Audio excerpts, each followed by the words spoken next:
So to get started, I now change to a different view here, which is my hardware tabletop camera view. So this is actually another new product of ours, like a little mixer as well. I'm just using it here for level control and show how to integrate the filter later as a send return effect. But I think a good starting point would be the tek.drum, explaining how the tek.drum works. Well, conceptually, it's pretty much like any other drum machine. It's fairly simple. You got 16 steps. You've got 8 drum sounds. They're all synthesized, so instead of just playing back samples, they're actually based on parts of it are samples, parts of it are like oscillators and filters mixed together, so they're like synthesized that you actually get some tweaking parameters with those sounds. Just bass drum, snare drum, hi-hats. Will you show how to get it to work with a Patchblock MIDI sync? Actually, I have them in the other room. I'll mark this somehow. How did this work? Let's see if I can still get this to work. To mark this question. Mark this question. Yes. Cool. So that I think about this later on. I've got this in the other room still with a MIDI sort of sync backup. But yeah, for now, just I'll park this for later if this is okay. So 8 tracks, 16 steps, and you got 8 patterns as well. The thing is organized as follows. Yeah, you should see this all right here actually. The top row you use to actually select which track you want to work on. The bottom row says pattern here as well, is to select the pattern. And in order to do like those additional functions, you can access them with this shift button. So there are 4 control buttons here: shift, record, this is for mute, and play. So let's go to the first pattern. I press shift, and I can see I'm currently selected the bass drum track.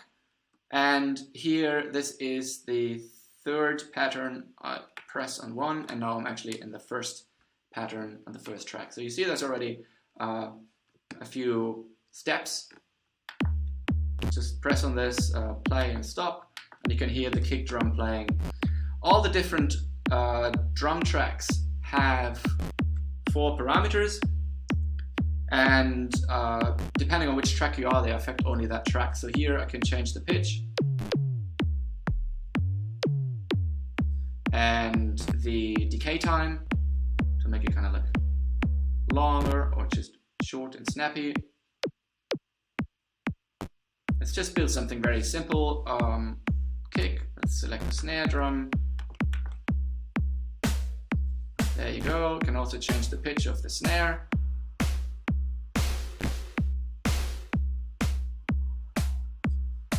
Same for hi-hats.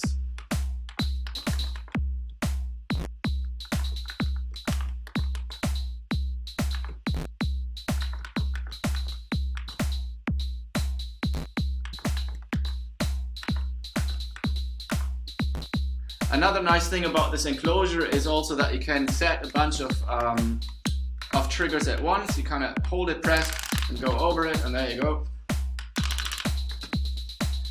The hi-hats are quite funny because you got this sort of bandpass filter on it, almost like a resonant bandpass effect. So you can make it kind of bleepy bloopy. Let's just keep it like this. Maybe the level down of this one for now. Then we've got a clap.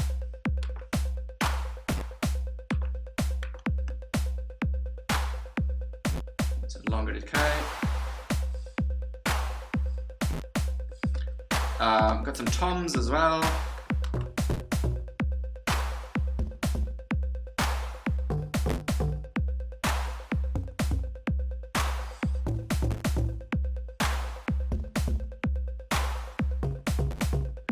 Then percussive sounds. The percussion sound is actually quite interesting because instead of pitch, you can instead of decay, you can select different sounds. So it's like it just says percussion, but it's actually a different or a range of sounds that you can select.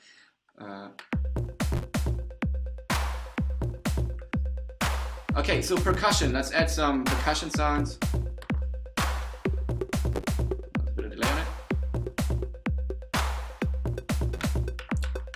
Just mute the other things here for a second.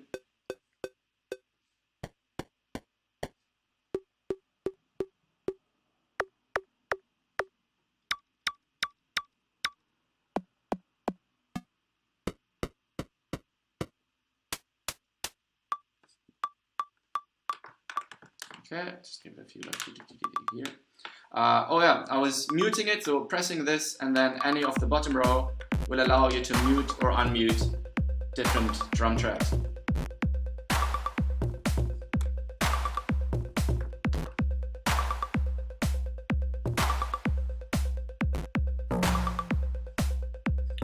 Okay, then we got the percussion ones as well. I'm gonna tom a bit more silent. Okay, cymbal. The cymbal you can also use as hi-hats. So if you've got a long decay, it's like a crash. If you give it a short decay, you can use it as, let's say, like open hi-hats or something.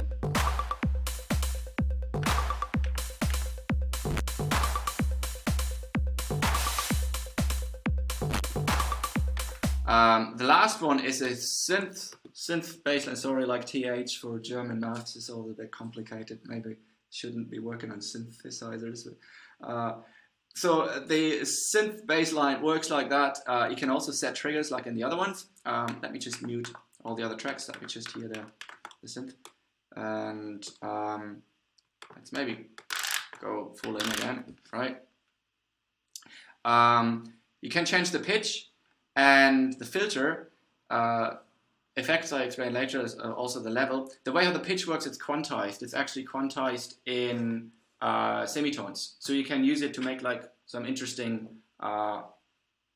pitched melody variations. Does it run on batteries? It does run on batteries indeed. They all have a lithium polymer battery built inside, which you can recharge with just this USB connector here. Is like a micro USB connector at the back. So you plug it in, little LED goes on, the thing is charged, LED goes off again.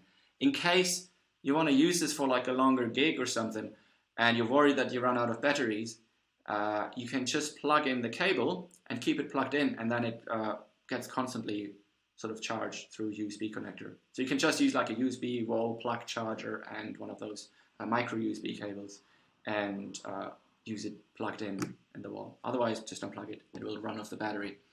I'm not a big fan of these AA, AAA kind of batteries that a lot of the smaller synth machines have these days.